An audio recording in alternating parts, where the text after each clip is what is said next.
I have a hard time even describing what I'm looking at, so help us out a little bit here. This is amazing looking.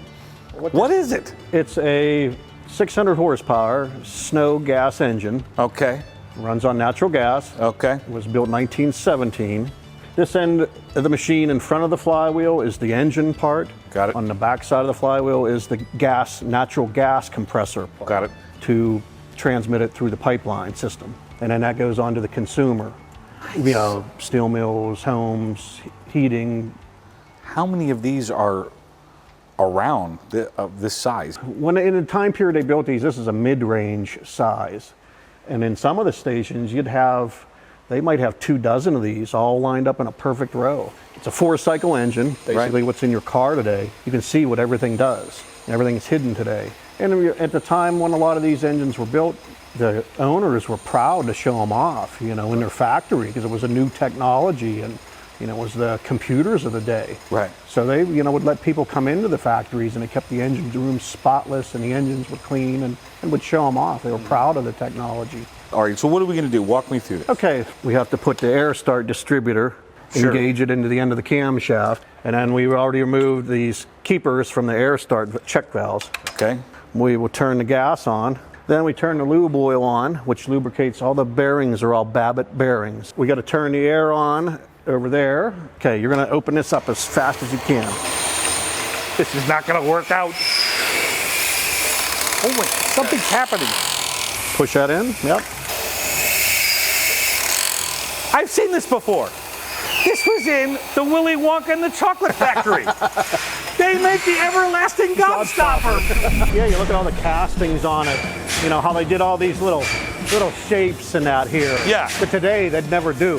Why? Just because of expense, you know. Got it. And back then it was, they made, not only would they make it functional, but they made it aesthetically pleasing. You know, the pattern makers and the foundry people, the machine shop people that made this, you know, it's amazing. Yeah. I think it's the size of some of the machine tools just to build this engine.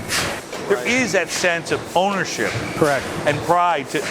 I make sure that works perfectly. Yep. Because everything has to work perfectly. That's right. And if it doesn't, you'll blow up the building. Yeah. People really get hurt. Yeah, for sure. And I'm sure we went through plenty of trial and error till we got to this point. Yep. Yeah, the first compressor engines, gas engine driven, were designed, say, around 1900. Mm-hmm. So, you know, it's 17 years later, this, you know, was really developed compared to that one.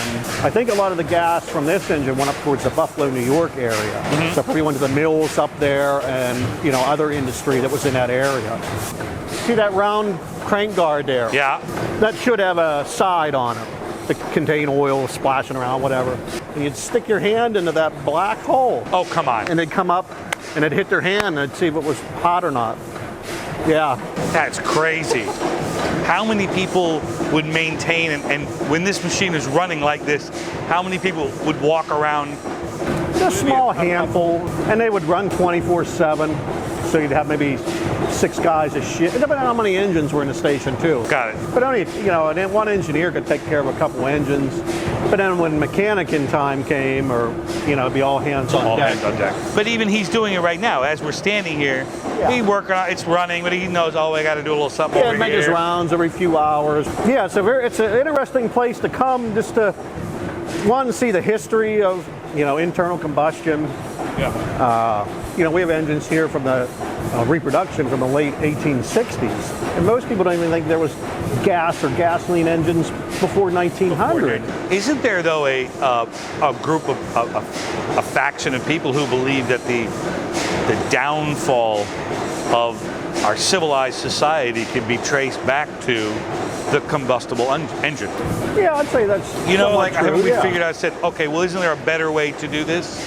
And I happen to like the fact that we're asking those questions. You know, maybe that was something that okay, maybe this isn't good for the environment. Okay, great. I mean, nobody wants to make a mess of the environment anymore, in my belief. Agreed. You know, people want to make it better. Yeah. How could we possibly understand how to get somewhere in the future if we don't really understand where we are now and where we came from? And here you go. You can say, oh, wow. I mean, going from this engine to what we have today is is just unbelievable, you know, in terms of efficiency, less pollution, everything.